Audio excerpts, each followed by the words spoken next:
to Out of the Box. If you are a returning listener or viewer, then thank you for tuning back in. We hope you enjoyed last week's episode with Rob Parker, who's an author from Warrington. If you've not watched it, then put a pin in this episode, go back and listen to Rob's. And if you're a returning listener, nope, that's not right. If you're a new listener, then welcome to Out of the Box. This podcast is for creatives, people within any kind of industry that fits into that bubble, looking for ways to hear from inspiring people and maybe look at ways they can turn their current passion into a career. So today's episode is going to be about Joe Banks. Hello. So for those of you who don't know, Joe Banks is the producer here at Matchbox Productions, and today we're going to take a deep dive into his side of the business and learn more about what he does and how he got to where he is. So Joe, welcome to your own podcast. Thank you. It means a lot. Thanks for asking me. It's good to have you here. This is a once-in-a-lifetime opportunity. So we'll jump right into it. In previous podcasts, we've sort of talked about, you know, your brief history in, not your brief history, as in we've briefly looked at your history within this industry. But today we're going to take a bigger look and more in-depth about how you got here, what you enjoy, and so on and so forth. So we'll just start from the start.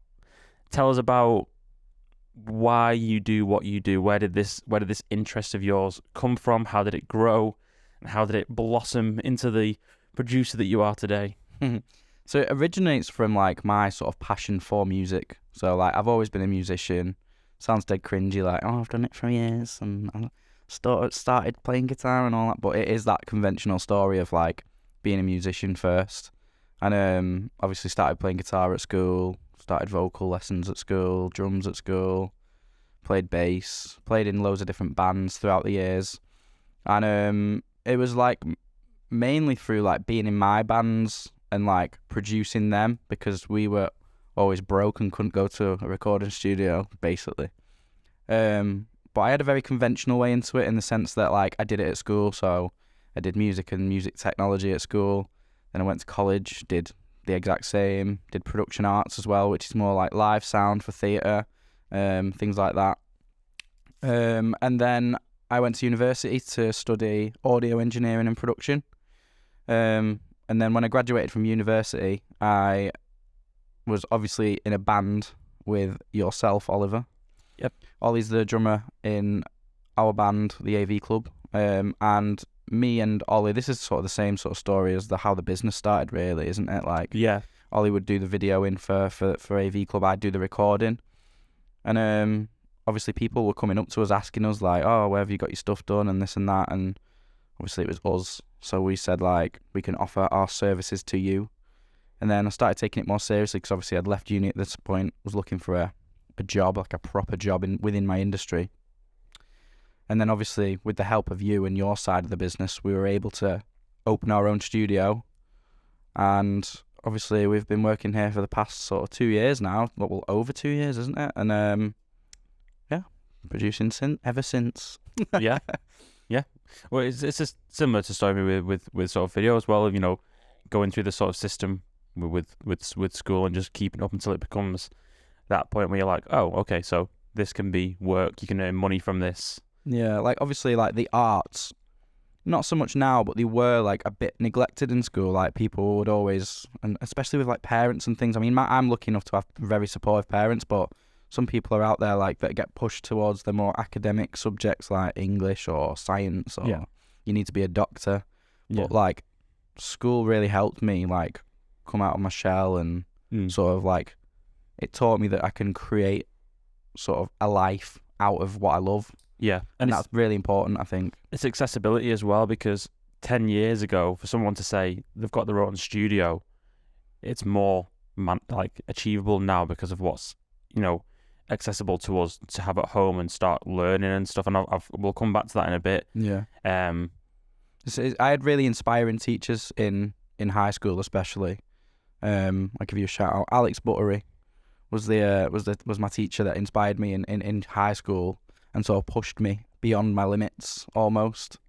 And obviously I got good results from it, and here I am today. So I have her to partly thank for that, I suppose.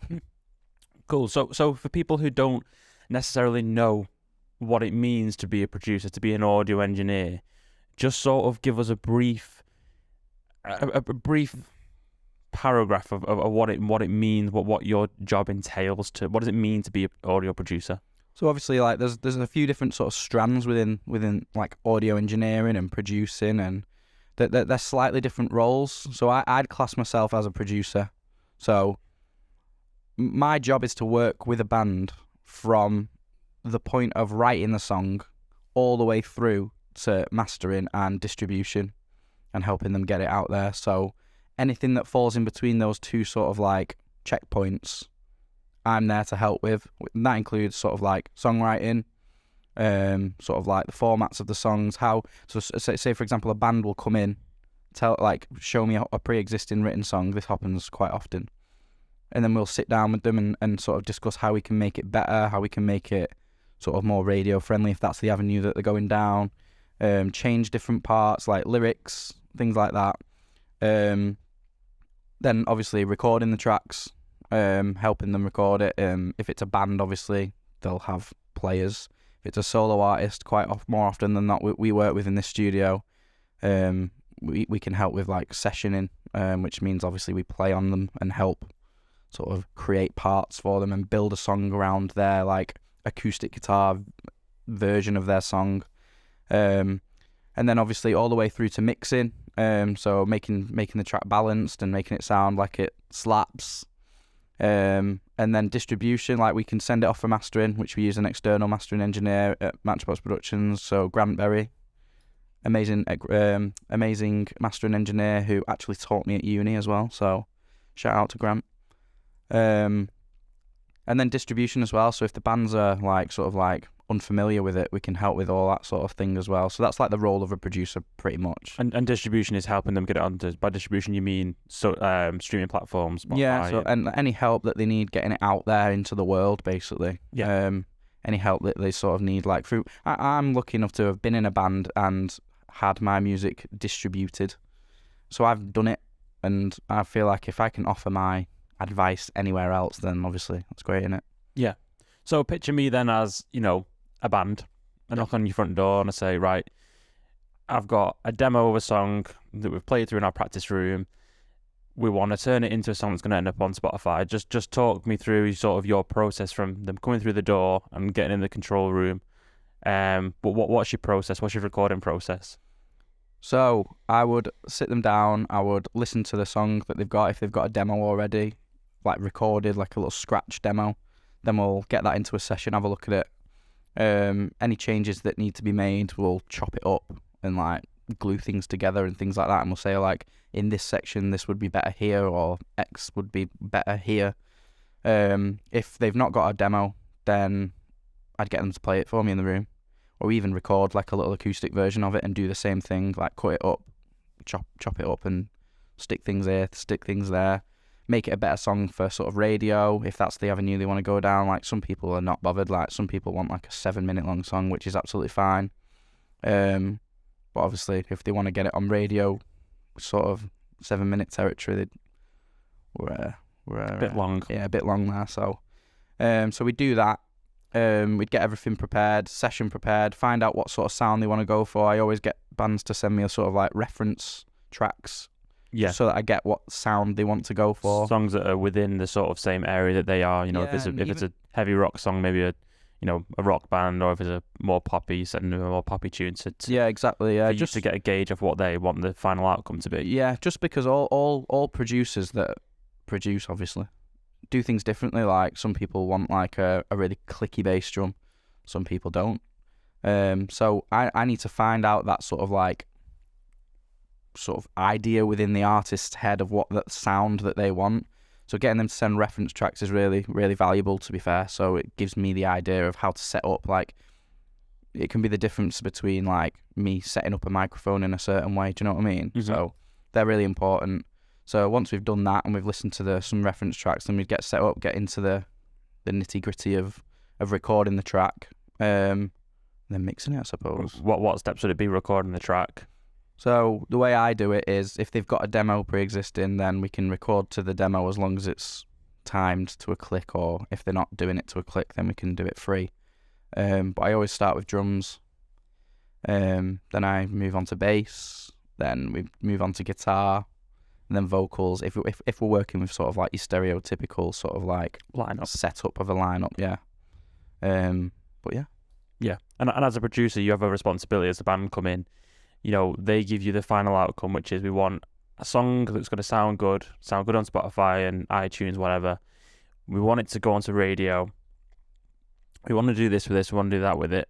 You then have a responsibility to take them through the steps of making that happen. One of which you mentioned is, you know, your 5-minute song, if you want it on radio, it needs to be shorter. You know, maybe you say it's too explicit.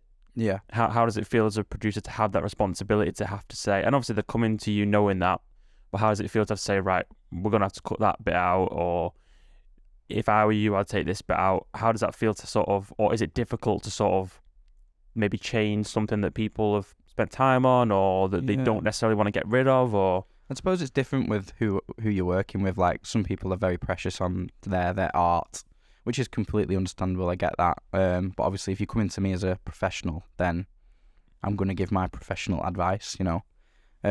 But yeah, it's good. I like that element of it. Like, that sets it differently to, like, just a recording engineer and someone that just gets bands in, records them, sends them home. Do you know what I mean? Like, that's the fun part, like, being involved with the writing process and actually changing things structurally and sort of, like, deep diving into the songs deeper. Yeah, I know I don't have my hands on the computer and I'm not making the clicks and changes and stuff, but when I'm in sessions with you, mostly when it's solo artists and we're sessioning for them, so I'm playing drums with them and stuff, I love that.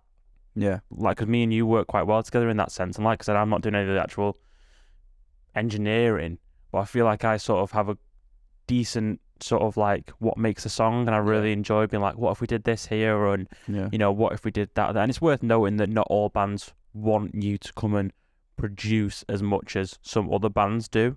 Some other bands give you more sort of creative control, where other bands say, we're not really bothered about the outcome in terms of where we want it to go, we just know we know we want an 8-minute song. Yeah.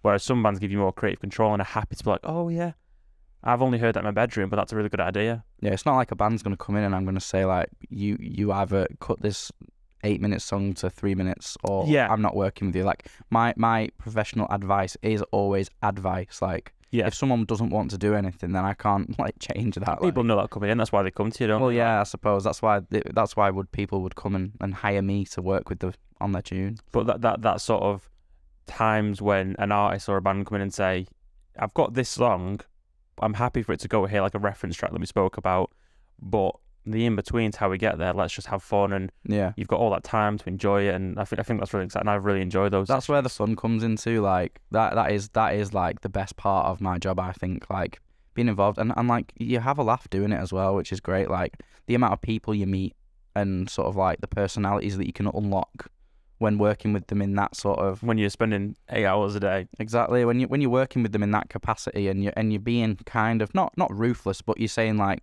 your song would be better if you did that. Like, it is a bit nervy, like, doing things like that. But, like, you unlock some like good personalities when you do that. Yeah, it's good to challenge and question ideas, or isn't it? Like, okay, well, how come you've put this bit there? What if we put it there? We've done it with the AV Club, where we spent ages. Remember, we wrote a chorus. I can't remember what song it's for Better Days. It was a VHS. And Better Days. And we spent like an hour doing your vocal takes. I remember I said, come in here a second. I said, this is not a chorus. Yeah. It's not a chorus. And we moved it, didn't we, to the middle eight, and we rewrote, and we never looked back. So if you didn't challenge things like that sometimes, you'd never know. If we'd have just said that's the chorus, then that would have always been the chorus. It's good to challenge things, and I imagine that's like one of the best parts of sort of, you know, working that muscle of creativity. Yeah, I always think now, like, from them couple of experiences that we've had personally with our band, from a songwriting perspective, if you can write a really good chorus, move it to the middle eight, and then write another chorus that's better, like, then you've got two really sort of like ear-catching moments in the songs, you know what I mean? Because in that song we're just talking about, my favourite part is still the middle eight. Yeah. It used to be the chorus. But yeah, I suppose that sort of leads me on to my next question, which was, we just thought about your process of having a band in. What type of artist or band is your favourite to have? Is it a band? Is it a solo artist? Is it a specific genre that you enjoy?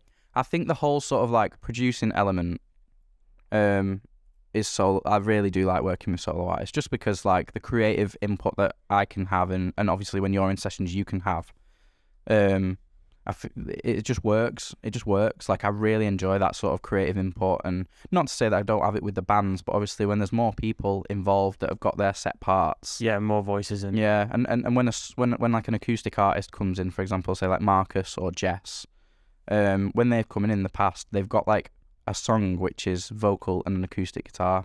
So it just gives you so much scope to build a song around it and put all these like cool parts to it and accompaniments, and that's what I enjoy. I enjoy like finding out those like little like accompaniments that really sort of like lend themselves well to like say the vocal or whatever. I wonder if we can just drop in there, just here, if we can drop in Marcus's original demo. So what he came into the studio with, his chorus is like just an acoustic guitar and his voice. And I sessioned, you played. We spent 2 days, the three of us, and just drop in how it came out, that same part, because that's the beauty of it, isn't it? Yeah. So we play that now. If I get relegated, will you still love me? And I lose everything, babe, will you still care? I know that I've lost my form lately, but whatever league you were in, I'd still be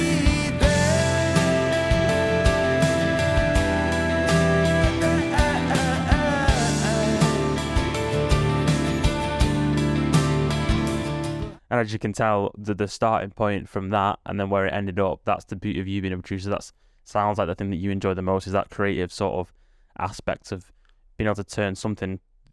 How did you get from A to B? Do you know what I mean? Yeah.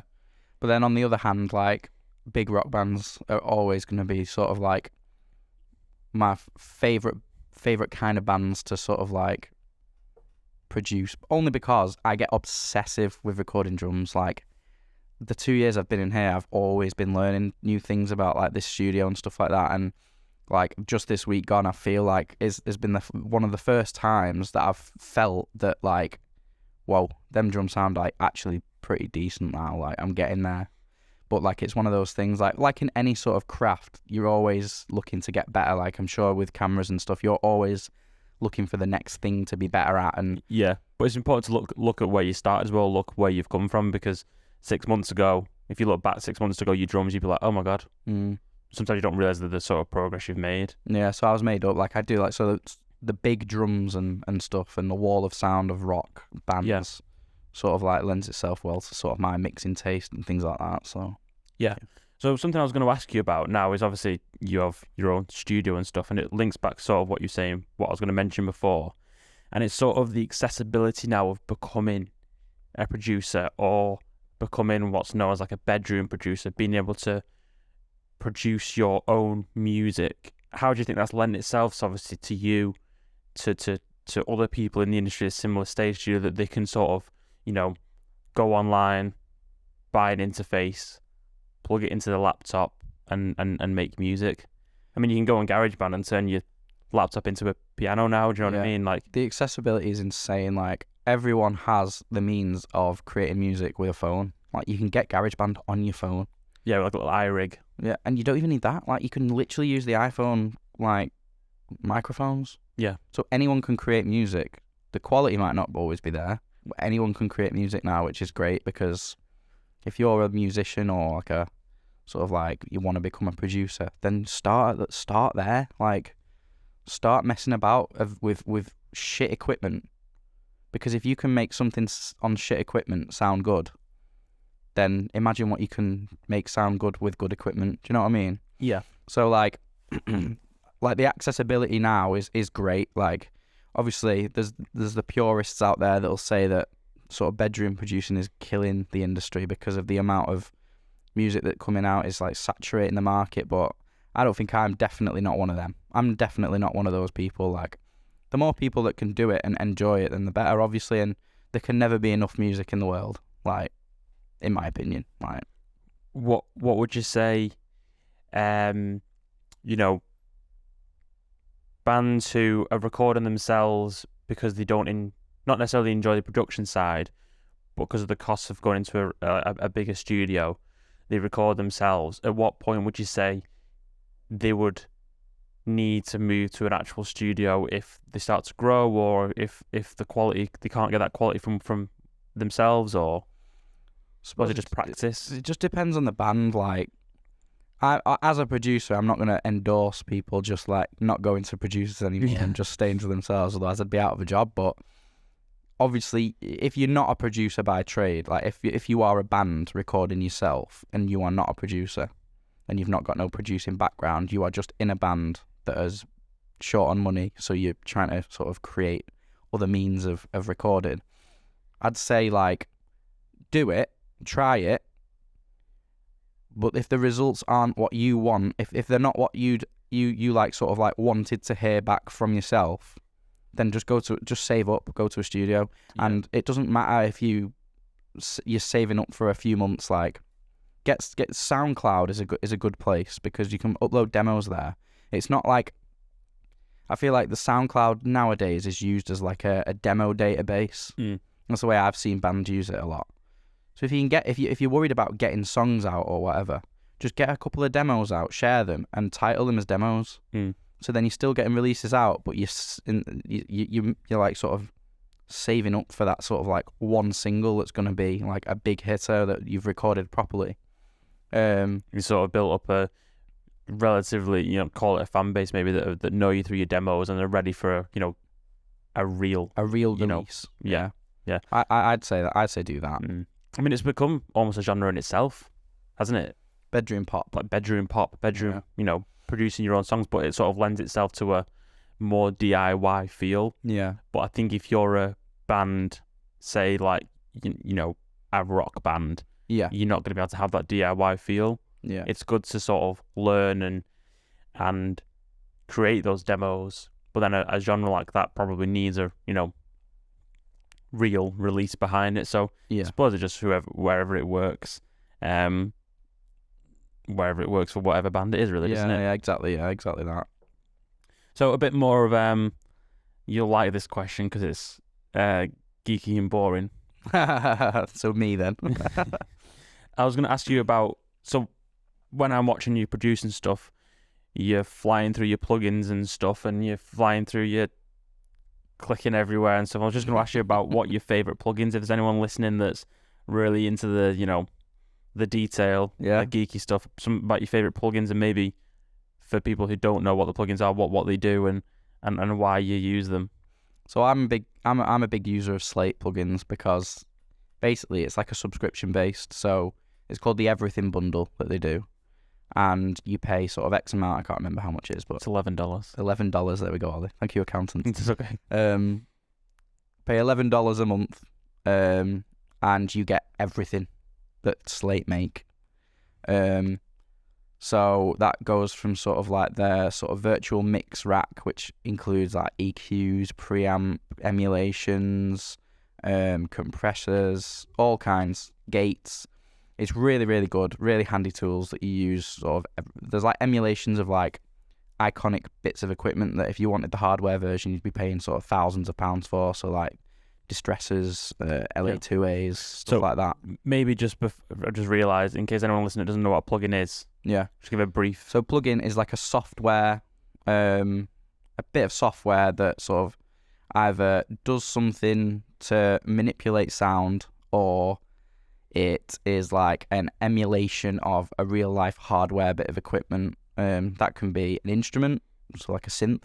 So I have a Juno plugin, which emulates like a Juno synth from like the 80s, Juno 60.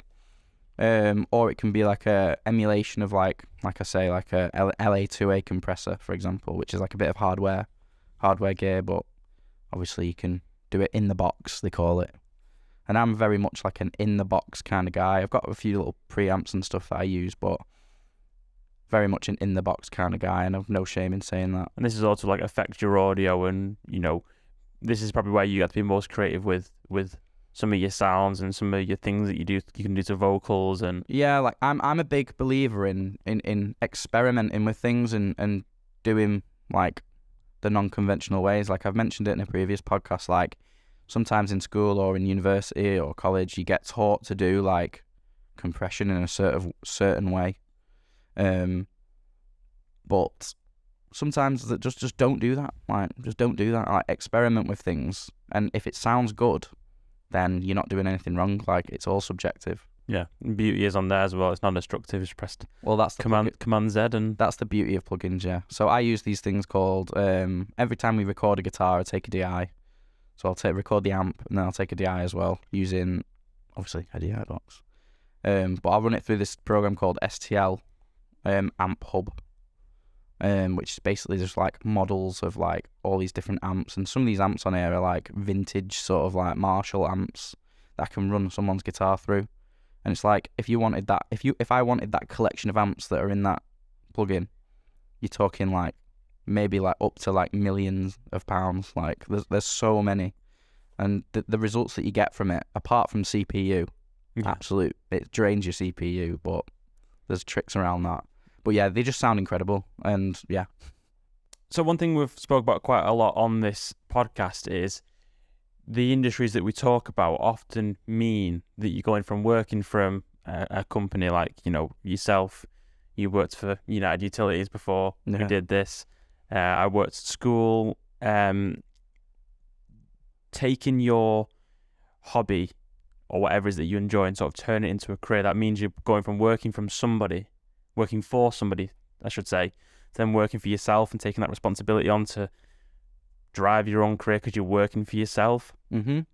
One, why do you think it's important that you chose to suddenly, like, you know, start working for yourself? And two, what have you sort of enjoyed from that leap to working for yourself? Yeah. Obviously, it's really very, very daunting when you first do it, because obviously you've not got like anyone to sort of blame other than yourself. You've got no sort of, I don't know, it's just the uncertainty, really, of it, which is daunting. So the importance of working for myself is that I can work off my own timeline, pretty much. I've got no one telling me, like, what I can and can't do. So if I want to work from 8 in the morning till 8 in the morning, I can.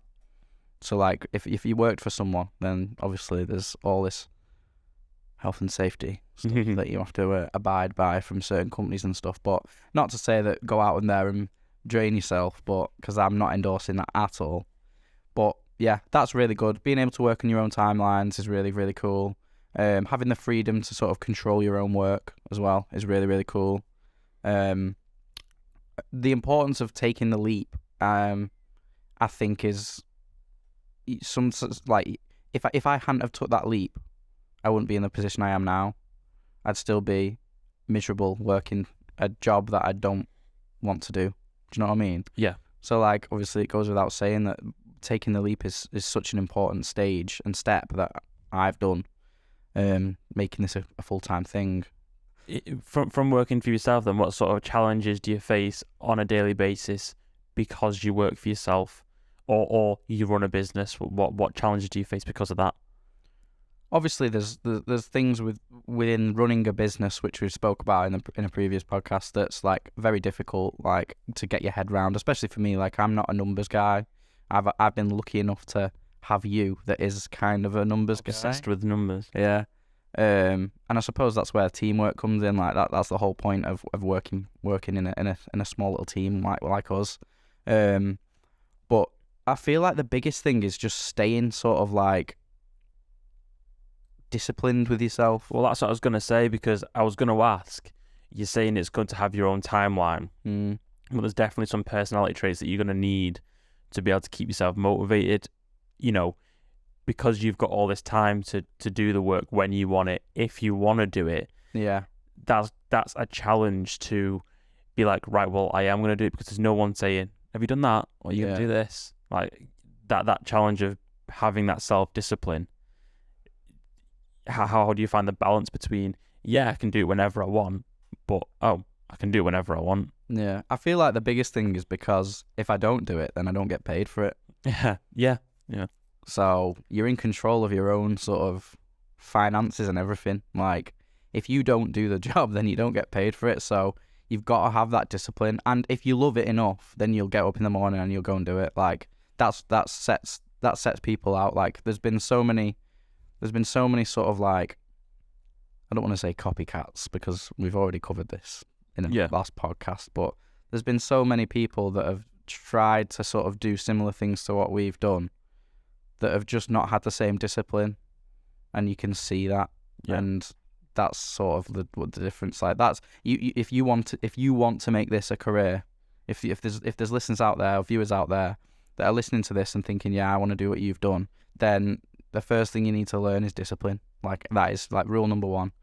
You need to go and do it, but you need to do it with discipline, consistently as well, and consistent. Do you know, I've struggled with it when I have days where I could do it, but I could also do it tomorrow. I have done that many times. So have I. Like, so you learn, don't you? Like, especially for us, like we're young sort of business owners. You just learn. You're learning as you go. But obviously, it's not like we've been doing this for 20 years. Yeah. If we can speak any advice to people listening now that are in this sort of similar position to what we were in, say 3 years ago. Yeah. Then take that bit of advice, I suppose. Yeah. So I did on the weekend. I had a video that I need to edit. I had an afternoon on Saturday that I could have edited it. I didn't, and I'm still not. Yeah. Because I'm just this week got other things, and I'm just struggling to find that moment where I'm like, just get it done. It's not even a long job. It won't take me long. But it's just sort of being like, right, come on, you need to do it. Just do it. Just do it. Yeah.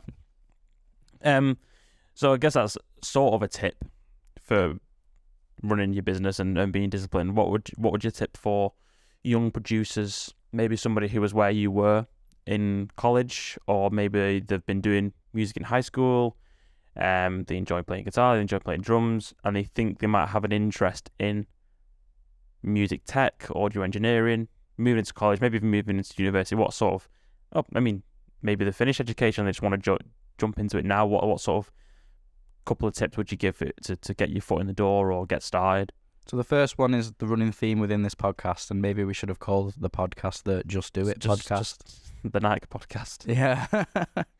But yeah, just to go and do it is the main one. But if you're wondering, like, how do I just go and do it? Yeah. Then, and say if you're in school or college or even university, like, hang around that music department and meet people. A big part of the music industry is networking, and I feel like the more people you meet, the more contacts you've got there, and the more potential clients you've got there, or even just to shadow people. So if there's someone else doing the same thing as you, but they're slightly further on, just ask them to like shadow them and find out. Then you get speaking with bands, and then before you know it, you've got like a future potential client there. But hang around your music department, speak to bands, speak to your teachers, meet new people, sit in on bands practices, and get chatting to people, and then just introduce yourself and say like, oh, I'm wanting to be a producer. Like, if you've got mates that are in bands, which if you're networking with these people, then eventually you will. Start there. Start doing it for your mates. Start doing it for your sort of like fellow colleagues in school, and then work your way up from there. And the more things you do, the more sort of like portfolio stuff you've got, and then you can work your way up. And then before you know it, you're working with people that you've never met before. Yeah. I mean? What about in terms of equipment then? Obviously, you said about, record your band's mates, record your mates' bands, work with people that you're surrounded by and hope that extends.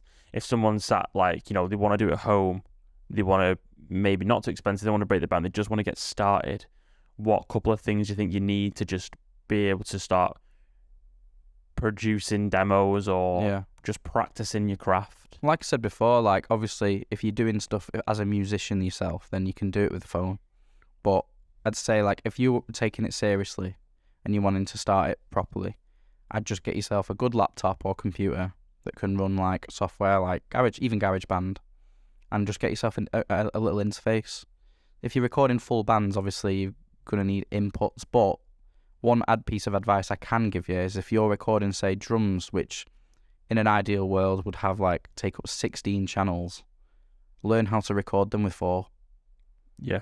So there's like microphone techniques out there that they used to use back in the 70s. Like Glyn Johns, for example, used to record a drum kit with 4 microphones using specific placements like learn how to do that, and then if you can do that, it's the same thing with like learn how to do things with shit equipment before you can do it with the good ones, because then you'll be able to make the good ones sound incredible. Yeah, I mean, I've seen people with, like watching TikToks and stuff, that they have the laptop, the little Focusrite that I have, which has got like one guitar input, one microphone input, which I think was like £90 when I bought it, and then a little, like MIDI keyboard, again like £100. Yeah. And from those three things, the laptop, the Focusrite, and this little, like 12, 16 key, whatever it is, keyboard, you can play drums on your keyboard. Well, exactly, yeah. And so if you're going down more that route and you're wanting to do sort of demos like that, producing demos for people, then you can do it all software based now. That's what I mean. Even if it's just like practicing the actual software and stuff, there's just so many ways of seems to be to just get going with it. So, all right then. As we come to the end, there's actually one last thing, and then we'll wrap up today's episode. It's just about a goal you've got for the studio this year.